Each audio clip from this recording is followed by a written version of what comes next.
अस्सलाम वालेकुम स्टूडेंट्स। आज हम जो टॉपिक पढ़ेंगे वो है ड्यूवियन ट्रैकियोफाइटा की दो क्लासेस। ड्यूवियन ट्रैकियोफाइटा और ड्यूवियन ब्रायोफाइटा के बारे में हम पढ़ चुके हैं कि ओवरऑल जो किंगडम प्लांटी है उसको हम दो डिवीजन्स में डिवाइड कर रहे थे। एक था ब्रायोफाइटा, दूसरी थी ट्रैकियोफाइटा। ब्रायोफाइटा की करैक्टरिस्टिक्स हमने पढ़ी, नॉन वेस्कुलर प्लांट्स है, वाटर लिविंग है, नॉन फ्लोरिंग है। और ड्यूवियन ट्रैकियोफाइटा के बारे में भी हमने पढ़ा कि इनके पास वेस्कुलर प्लांट्स होते हैं, इन्होंने रूट शूट्स लीव्स वगैरह की एवोल्यूशन भी की, तो इनके पास ये स्ट्रक्चर्स भी होते हैं और ये फ्लावरिंग प्लांट्स हैं, ये फ्लावर प्रोड्यूस करते हैं। अब ड्यूवियन ट्रैकियोफाइटा को हम आगे से फर्दर दो क्लासेस में डिवाइड करते हैं। एक है क्लास जिम्नोस्पर्मी और दूसरी है क्लास एंजियोस्पर्मी। जिम्नोस्पर्मी का मतलब है, जेमनो का मतलब है नेकेड, स्पर्मी का मतलब होता है सीड। मतलब जेमनोस्पर्मी जो प्लांट्स हैं, जो इस क्लास में प्लांट्स आ जाते हैं, उनके जो सीड्स होते हैं वो नेकेड होते हैं। नेकेड होने का मतलब ये है कि वो किसी किसी आउटर कवरिंग के अंदर प्रोटेक्टेड नहीं होते, बल्कि इसी तरह से जो नेकेड उनके सीड्स हैं वो इसी तरह से लीव्स के ऊपर ग्रो करते हैं। जबकि जो एंजियोस्पर्मी है, एंजियो का मतलब है क्लोज्ड और स्पर्मी का मतलब है सीड्स। इनमें जो प्लांट्स आ जाते हैं उनके सीड्स जो हैं वो क्लोज्ड होते हैं, वो किसी कवरिंग के अंदर प्रोटेक्टेड होते हैं। ठीक है, तो बेसिक जो डिफरेंस है क्लास जिम्नोस्पर्मी और एंजियोस्पर्मी में वो यही है कि जिम्नोस्पर्मी के जो सीड्स हैं वो नेकेड हैं और एंजियोस्पर्मी के जो सीड्स हैं वो क्लोज्ड हैं, किसी कवरिंग के अंदर है, कैप्सूल लाइक कवरिंग के अंदर इनके सीड्स प्रोटेक्टेड होते हैं। अब हम क्लास जिम्नोस्पर्मी को डिस्कस कर लेते हैं। जिम्नोस्पर्मी कहता है कि मोस्ट सक्सेसफुल प्लांट्स हैं, ग्रुप ऑफ प्लांट्स हैं, मतलब ये बहुत सक्सेसफुली जो है वो लैंड पे अडॉप्ट कर गए थे और ऑलमोस्ट अब दुनिया में जितना भी फॉरेस्ट है, जितने भी जंगलात हैं, उनका 1/3 जो है वो जिम्नोस्पर्मी प्लांट्स ही होते हैं। 1/3, ठीक है, 1/3 हिस्सा दुनिया के जो जंगलात हैं उनका 1/3 हिस्सा जो है वो जिम्नोस्पर्मी प्लांट्स होते हैं। फिर जो जिम्नोस्पर्म थे ये हेट्रोस्पोरस होते हैं, जिस तरह से हमने ड्यूवियन ट्रैकियोफाइटा में पढ़ा था कि इन्होंने हेट्रोस्पोरी की अडॉप्टेशन की, यानी कि दो डिफरेंट टाइप के स्पोर्स प्रोड्यूस करना शुरू किए। तो क्लास जिम्नोस्पर्मी भी ड्यूवियन ट्रैकियोफाइटा की ही क्लास है, तो ये भी हेट्रोस्पोरस होते हैं और दो डिफरेंट टाइप के स्पोर्स प्रोड्यूस करते हैं, माइक्रोस्पोर्स एंड मेगास्पोर्स। ठीक है, फिर इन प्लांट्स में सीड की प्रोडक्शन होती है लेकिन फ्रूट नहीं बनता। ठीक है, ज़रूरी नहीं है कि जितने भी प्लांट्स हैं जो सीड प्रोड्यूस करते हैं वो साथ में फ्रूट भी प्रोड्यूस करें। ठीक है, तो इनके जो प्लांट्स हैं इनमें सीड प्रोडक्शन होती है लेकिन फ्रूट प्रोडक्शन नहीं होती, फल इनमें नहीं बनता। अब हमने बात की कि इनके पास होते हैं दो तरह के स्पोर्स, माइक्रोस्पोर्स और मेगास्पोर्स।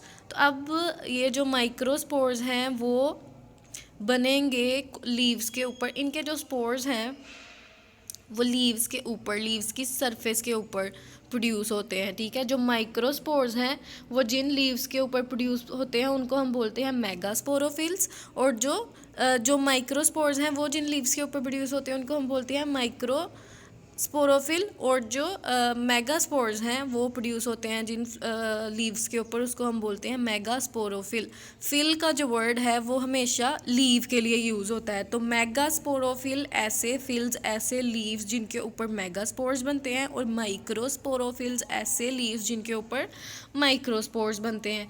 ठीक है, तो हमने कहा कि इनके जो मेगास्पोरोफिल्स हैं उनके ऊपर मेगास्पोर्स प्रोड्यूस होंगे, और मेगास्पोर्स हमें पता है कि फीमेल स्पोर्स होते हैं। और हमने ये भी पढ़ा था ट्रैकियोफाइटा में कि एक इंटेगुमेंटेड और इंडेहिसेंट माइक्रोस्पोरेंजियम जो है जिसके अंदर मेगास्पोरेंजियम जो है जिसके अंदर मेगास्पोर होता है, उसी को हम ओव्यूल कहते हैं।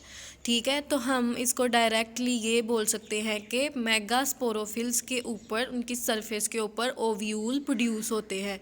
ठीक है, और ओव्यूल क्या है, जैसे हमने पिछले लेक्चर में पढ़ा था कि ये इंटेगुमेंटेड इंडेहिसेंट मेगास्पोरोफिल है, मेगास्पोरेंजियम है जिसके अंदर मेगास्पोर्स प्रोड्यूस होते हैं। इंटेगुमेंटेड मतलब जिसके ऊपर लेयर्स बन जाती हैं, और इंडेहिसेंट मतलब क्लोज्ड ओव्यूल होते हैं इनके पास। ठीक है, तो मेगास्पोरोफिल्स के ऊपर प्रोड्यूस होते हैं ओव्यूल्स। ठीक है, फिर इन प्लांट्स के अंदर होती है heteromorphic alternation of generation. Heteromorphic alternation of generation का हमें पता है कि स्पोरोफाइट फिर गैमीटोफाइट प्रोड्यूस होती है, और इसी तरह से ये दोनों जनरेशन जो हैं वो एक के बाद दूसरी प्रोड्यूस होती रहती है। स्पोरोफाइट से गैमीटोफाइट, गैमीटोफाइट से स्पोरोफाइट, फिर स्पोरोफाइट से गैमीटोफाइट। इसको हम बोलते हैं अल्टरनेशन ऑफ जनरेशन। और हेट्रोमॉर्फिक अल्टरनेशन ऑफ जनरेशन के दोनों जनरेशन जो हैं वो मॉर्फोलॉजिकली डिफरेंट है, स्ट्रक्चरली डिफरेंट है एक दूसरे से।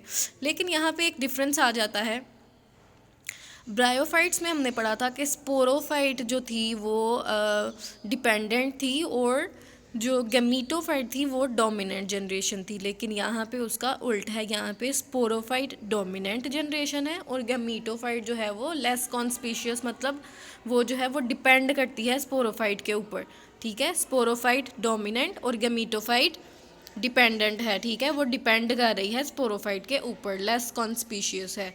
अब इस क्लास के अंदर जो जेनराज आ जाते हैं उसमें आ जाते हैं साइकस, पाइनस, टेक्सस।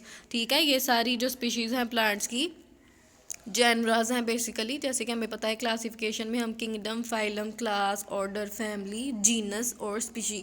तो जीनस को ही हम जेनरा बोल रहे हैं। तो जेनरा इसमें कितने जीनस आ जाते हैं, ये जेनराज आ जाते हैं साइकस, पाइनस, टेक्सस, और भी बहुत सारे जेनराज इनमें आ जाते हैं। ठीक है, ये जो ज़्यादा मेजर वाले जेनराज हैं उनके हमने नाम बता दिए। तो जिम्नोस्पर्मी जो है ओवरऑल नेकेड सीड्स इनमें प्रोड्यूस होते हैं। सक्सेसफुल प्लांट्स हैं, हेट्रोस्पोरस हैं, सीड प्रोड्यूस करते हैं, फ्रूट प्रोड्यूस नहीं करते। मेगास्पोरोफिल्स यानी कि वो लीव्स जिनके ऊपर मेगास्पोर्स प्रोड्यूस होते हैं उनके ऊपर प्रोड्यूस होते हैं ओव्यूल। और ओव्यूल क्या है, एक मेगास्पोरेंजियम ही है। इसमें हेट्रोमॉर्फिक अल्टरनेशन ऑफ जनरेशन भी होती है, लेकिन इनकी स्पोरोफाइट डोमिनेंट होती है और गैमीटोफाइट जो है वो लेस डोमिनेंट होती है, वो डिपेंडेंट होती है स्पोरोफाइट के ऊपर फॉर न्यूट्रिशन एंड प्रोटेक्शन। फिर इनमें जेनरास आ गए साइकस, पाइनस एंड टेक्सस। फिर हम दूसरी क्लास को डिस्कस कर लेते हैं जो है क्लास एंजियोस्पर्मी। एंजियोस्पर्मी के बारे में हमने बोला कि ये इनके जो सीड्स होते हैं वो क्लोज्ड होते हैं, किसी कवरिंग के अंदर होते हैं। ठीक है, अब इनमें क्या होता है इन प्लांट्स के ऊपर, इनमें भी मेगास्पोरोफिल्स और माइक्रोस्पोरोफिल्स होते हैं जिनके ऊपर प्रोड्यूस होते हैं मेगास्पोर्स एंड माइक्रोस्पोर्स। लेकिन यहाँ पे क्या होता है कि इनके जो मेगास्पोरोफिल थे जिसके ऊपर ओव्यूल प्रोड्यूस हो रहा था, जो मेगास्पोरोफिल्स थे जिनके ऊपर ओव्यूल प्रोड्यूस हो रहा था जिम्नोस्पर्म्स में। अब यहाँ पे डिफरेंस क्या आया कि यहाँ पे भी मेगास्पोरोफिल के ऊपर ओव्यूल प्रोड्यूस होगा, लेकिन फिर बाद में क्या होगा कि वो लीव्स आपस में कट जाएंगे, फोल्ड। उनके जो मार्जिन्स हैं लीव्स के जो किनारे हैं वो आपस में फ्यूज़ कर जाएंगे, फोल्ड होके। ठीक है, और वो जो लीव है वो कन्वर्ट हो जाएगा ओवरी में जिसके अंदर ओव्यूल प्रेजेंट है।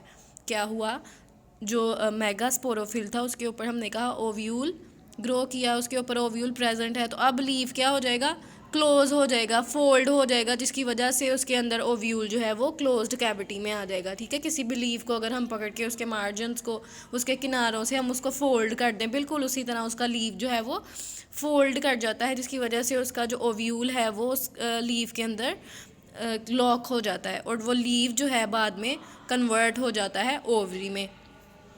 ठीक है, फिर जब फर्टिलाइजेशन होगी उस ओव्यूल की, तो ओव्यूल जो है वो कन्वर्ट हो जाएगा सीड में। ओव्यूल की फर्टिलाइजेशन हुई मेल स्पोर के ज़रिए, और ओव्यूल कन्वर्ट हो गया सीड में, और जो ओवरी थी जो लीव की फोल्डिंग की वजह से बनी थी वो कन्वर्ट हो गई फ्रूट में। तो इस तरह इन प्लांट्स के अंदर फ्रूट फॉर्मेशन भी होती है।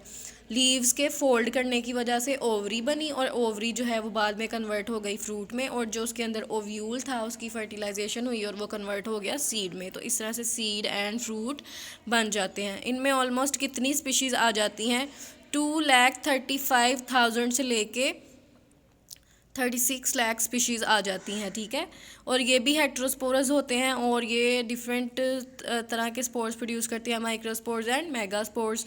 ये जो प्लांट्स हैं ये ऑटोट्रॉफिक होते हैं, और इनमें फ्लावर्स की, फ्रूट्स की और सीड की प्रोडक्शन होती है। ठीक है, तो ये थी दोनों क्लासेस डुवियन ट्रैकियोफाइटा की, जिम्नोस्पर्मी एंड एंजियोस्पर्मी। जिम्नोस्पर्मी के बारे में जो है वो हम ये ओवरऑल कह सकते हैं कि ये नेकेड सीडेड प्लांट है, फ्रूट इनमें नहीं बनता, और जो एंजियोस्पर्मी है ये क्लोज्ड सीडेड प्लांट्स है और इनमें फ्रूट बनता है। एक और क्लास भी है डिवीजन ट्रैकियोफाइटा की, जिसको हम यहाँ पे डिस्कस नहीं करेंगे क्योंकि वो हमारे स्मार्ट सिलेबस का पार्ट नहीं है। ठीक है, सिर्फ दो ही क्लासेस को हमने डिस्कस करना था, क्लास जिम्नोस्पर्मी को और क्लास एंजियोस्पर्मी को। नेक्स्ट लेक्चर में हम इंशाल्लाह क्लास एंजियोस्पर्मी जो है एंजियोस्पर्मिक प्लांट्स का लाइफ साइकिल के बारे में पढ़ेंगे और फर्टिलाइजेशन के बारे में पढ़ेंगे कि फर्टिलाइजेशन किस तरह से होती है इनमें।